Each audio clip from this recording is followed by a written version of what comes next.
Radio Sucesos 101.7 FM presenta su noticiero Sucesos con Milton Pérez y Verónica Larrea. Un periodismo libre para una democracia plena. Los hechos y las opiniones de los sucesos que marcan nuestro tiempo.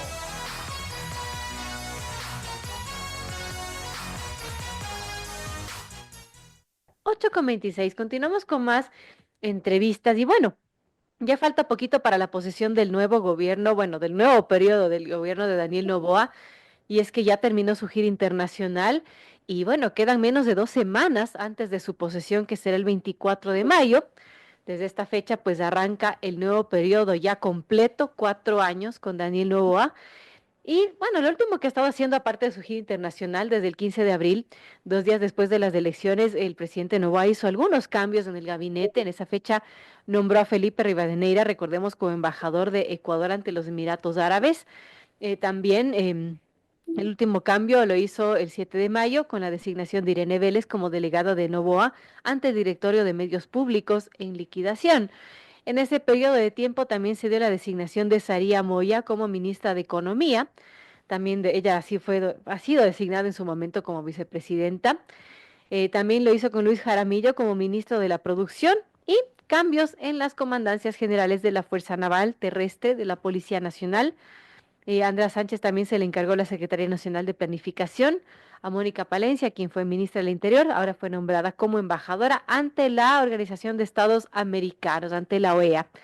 Bueno, algunos cambios que se han dado, también el reciclaje de algunos funcionarios ya conocidos, pero ahora han sido puestos en otras áreas. En todo caso, vamos a conversar con Juan Manuel Fuertes. Él fue subsecretario de Gobernabilidad del gobierno de Guillermo Lasso, es analista político y bueno, vamos a conversar justamente sobre los cambios que ha hecho últimamente el gobierno de Noboa en su gabinete, lo que tendría que hacerse, porque en una entrevista que le hacen para Diario La Hora, pues Juan Manuel menciona que el gobierno nacional carece de una visión tecnocrática sobre la gestión del equipo y ha tendido más al amiguismo, a poner a sus panas, a gente conocida, más que a definir perfiles técnicos con experiencia en estos cargos.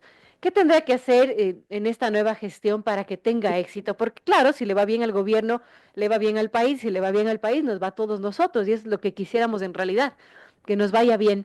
Bienvenido, Juan Manuel Fuertes, gracias por acompañarnos, gracias por aceptar esta entrevista y bueno, hay los últimos cambios que ha hecho el gobierno de Noboa.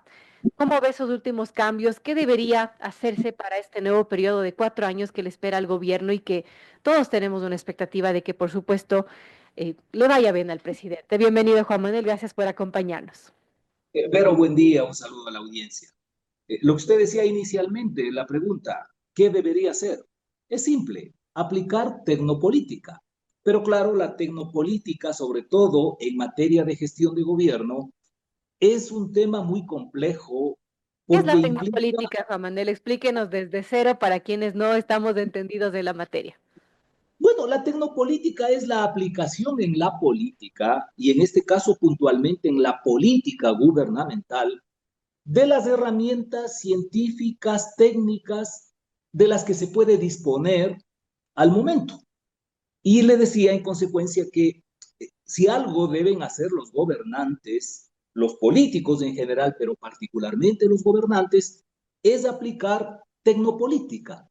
Lamentablemente, y esto no es un tema exclusivo del gobierno de Daniel Noboa, esto se lo puede observar históricamente. Precisamente una de las deficiencias que tenemos en el país es que la gestión del gobierno se realiza desde la improvisación, desde la intuición, y esto deriva en comportamientos como los que usted señalaba, de que se recurre al amiguismo, al familiarismo, y no se verifica qué es lo que se necesita para disponer de esto que en materia de teoría de gestión del gobierno se llama la capacidad del gobierno, es decir, el recurso humano, que a su vez está integrado por una serie de poleas, ¿no? Usted tiene el liderazgo del gobernante, el entorno del ejecutivo, del presidente, el equipo de gobierno y la estructura burocrática. Pero diríamos, Pero que fundamentalmente es el liderazgo, el entorno y el equipo, y cuando digo equipo me refiero al gabinete ministerial, los que determinan el éxito o el fracaso, no en la popularidad, porque también en esto tenemos una equivocación. El que un gobierno termine o durante su desempeño goce de algunas cifras importantes de credibilidad, de aceptación y de popularidad, no necesariamente significa que sea un buen gobierno. Y creo que también sobre ese particular nos hace falta en el país ponernos de acuerdo en una serie de indicadores que permitan evaluar más allá de la politiquería el desempeño de un gobierno. Entonces, cuando hablamos del talento humano, lo del entorno de un presidente de la República es, yo diría, imposible de superar, porque allí está la gente de confianza con la que ha recorrido a veces desde el jardín de infantes, y esos sentimentalismos terminan siendo lazos excesivamente potentes como para poder ser destruidos. Pero al menos en el equipo sí las cosas podrían y deberían cambiar, porque allí no necesariamente está de por medio el lazo afectivo. Más bien son otro tipo de compromisos los que suelen determinar cómo se compone el gabinete. Y en esto, la fórmula básica para elegir un equipo es el de la experticia. Pero claro, en materia de talento humano en general, y en particular en gestión de gobierno, la experticia no es una suma de conocimiento más de experiencia, porque esto nos da resultados equívocos. Por ejemplo, a ver, usted o yo podemos tener conocimiento a partir de nuestra formación académica que sobre 10 nos lleve a tener un puntaje de 10. De Ok, acuerdo. si tenemos cero experiencia, diríamos que 10 más cero es igual a 10, cuando lo óptimo sería tener 20. Estamos en la mitad. Así es. Pero lo que se aplica aquí es una fórmula de multiplicación. Es decir, la experticia es un equivalente a conocimiento por experiencia. Entonces, usted y yo podemos tener académicamente 10, pero si tenemos cero en experiencia, 10 por cero es igual a cero. Ok, ese es un primer elemento que se debería tomar en consideración cuando se trata de formar equipos de gobierno. Porque además hay otro elemento en materia de manejo de talento humano, y es que los estudios desarrollados, sobre todo en el ámbito privado, y esto es mucho más complejo en lo público, concluyen que para que cualquier persona pueda desempeñarse en un nivel medianamente satisfactorio en un nuevo puesto de trabajo, le lleva al menos 6 meses. Esto que suele llamarse la curva de aprendizaje. Claro. Entonces, cuando en los gobiernos deciden movilizar tanto, cambiar tantos ministros, subsecretarios, lo que están es produciendo una pérdida de tiempo que termina afectando a la eficacia de la gestión. Porque si usted ingresa como ministra, le lleva 6 meses aprender y empezar a rendir adecuadamente, y a los 6 meses le cambian, se perdieron esos 6 meses en los que usted estuvo y se pierden 6 meses más del próximo que viene. Por eso digo, es un gran disparate, es una mediocridad tecnopolítica esto de las oxigenaciones del gabinete, que a fin de año se suele decir que va a haber una oxigenación de gabinete, que todos presenten renuncias. Esto es un disparate. Si de lo que se trata en búsqueda de la eficacia gubernamental es más bien de que existe estabilidad, y por tanto los gobiernos deberían preocuparse antes de asumir sus funciones de seleccionar adecuadamente a su equipo ministerial, a su equipo de subsecretarios, incluso de directores provinciales, porque eso le puede garantizar el éxito en su gestión. Pero además, Vero, esto implica tener claro cuál es el programa de gobierno, porque usted no puede elegir un ministro de Comercio Exterior si no tiene claro qué es lo que quiere hacer en comercio exterior con el país, con el gobierno. Lamentablemente, en nuestro caso, como no tenemos ni siquiera un sistema de partidos adecuados, los planes de gobierno terminan siendo justificaciones para inscribir candidaturas. No es que están convencidos los gobernantes que ese plan es el que lo van a llevar a cabo. Y en consecuencia, cuando, no sé si llamar escoger precisamente, Claro. cuando designan su equipo ministerial, no lo hacen motivados tomando como referencia ese programa de gobierno, los objetivos que se pretenden alcanzar, sino otras valoraciones entre las cuales, en el caso del gobierno del presidente Noboa particularmente, el amiguismo ha sido determinante. Ahora, Juan Manuel, obviamente para aplicar esto que usted menciona, se debe contar con el recurso humano suficiente. Yo me pregunto, ¿habrá suficientes perfiles cualificados en el que un mandatario pueda confiar, además, y para ponerlos en ciertas carteras de Estado que sobre todo son claves?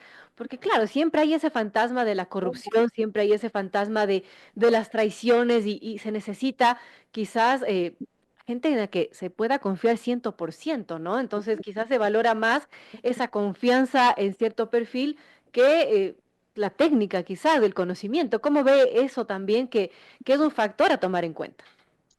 Pero esto lo que refleja, entre otras deficiencias, es el efecto de no tener un sistema de organizaciones políticas debidamente estructurado, moderno. ¿Por qué?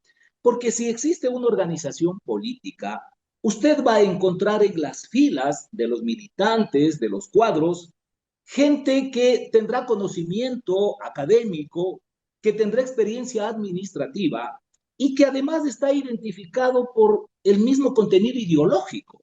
Y si se supone que al interior de la organización política se discuten las necesidades de la población, usted va a tener allí un programa de gobierno en el que esos cuadros, desde sus diversas áreas de formación y de experiencia, van a contribuir. En consecuencia, diríamos, ellos estarían empapados de la problemática, identificados con la ideología y además claros también en cuáles son los mecanismos, las políticas públicas que se van a aplicar. Y por otro lado, en la medida que son camaradas, parte del mismo proyecto, que además no van a querer estar solo 4 años en la presidencia, sino que un partido político querrá estar tantas veces como sea posible en el poder, eso genera otro tipo de compromiso y una lealtad no solo con el personaje que en turno está dirigiendo el gobierno, sino con el proyecto colectivo histórico. De tal manera que allí usted podría encontrar ya, por ejemplo, la posibilidad de engranar estos factores de la experiencia, del conocimiento, de la lealtad, del compromiso. Lo cierto es que en el país no tenemos nada de eso. Qué complejo, en verdad. Eso también viene desde cómo está estructurado el sistema político, los partidos. Y bueno, eso ya es otra discusión, amigos. Son las 8:39. Dialogamos con Juan Manuel Fuertes, quien fue subsecretario de Gobernabilidad del gobierno de Guillermo Lazo. Y bueno, estamos hablando de qué tendría que hacer el gobierno de Daniel Noboa respecto a su gabinete para tener éxito. Por ejemplo, Juan Manuel, hay ministerios que son claves: el Ministerio de Gobierno, de Finanzas, la Secretaría de la Administración, Semplades, el Ministerio del Interior. Allí tendría que conseguirse al menos perfiles más técnicos que tengan esa experiencia que usted menciona. El conocimiento y la experiencia, por supuesto. Yo en la entrevista a la que usted alude precisamente señalaba que revisando las áreas de composición del equipo del gabinete ministerial, siendo todas importantes, sin lugar a dudas, estas son de Claro. capital importancia. Y desgraciadamente, si hacemos un análisis focalizado en cada una de ellas, vamos a observar que no ha habido la prolijidad, la responsabilidad necesaria para escoger a quienes van a dirigir esas carteras de Estado. Mire usted, por ejemplo, lo que aconteció a inicios del gobierno del presidente Noboa luego que fue electo tras la muerte cruzada que le escogió a la señorita Moya, que además yo cuando estuve en el Ministerio de Gobierno tuve la oportunidad de conocerle porque dirigía el Departamento de Planificación. Bueno, para todos los que más o menos nos movemos en el ámbito este político, nos resultó una sorpresa que el presidente plantee una improvisación de esa magnitud, al punto que entiendo, luego de alguna reunión un organismo multilateral de crédito, vetó esa designación. Y resulta que ahora la tenemos a la señorita Moya como titular de la cartera de finanzas, cuando en la antesala de esta designación ella estaba en la Secretaría de Planificación. Y no tenemos tampoco una evaluación de cuál fue su desempeño en la Secretaría de Planificación, que no necesariamente tiene que ver con las finanzas públicas. De tal forma que, reconociendo que esas 4 áreas de intervención son sumamente importantes y que el presidente Noboa ya pagó derecho de piso, entre comillas, de lo que implica la gestión administrativo-gubernamental, vemos que sobre el particular no están enmendándose los errores. Claro. Bueno, importante esta reflexión. Ojalá que existan oídos en Carondelet para hacer las rectificaciones necesarias y para que a este gobierno le vaya bien, como mencionaba al inicio, al país le vaya bien. Gracias a Juan Manuel Fuertes, quien fue subsecretario de Gobernabilidad del gobierno de Guillermo Lazo. Gracias por acompañarnos de esta mañana haciendo esta reflexión importante. Gracias a usted, Vero, y a la audiencia.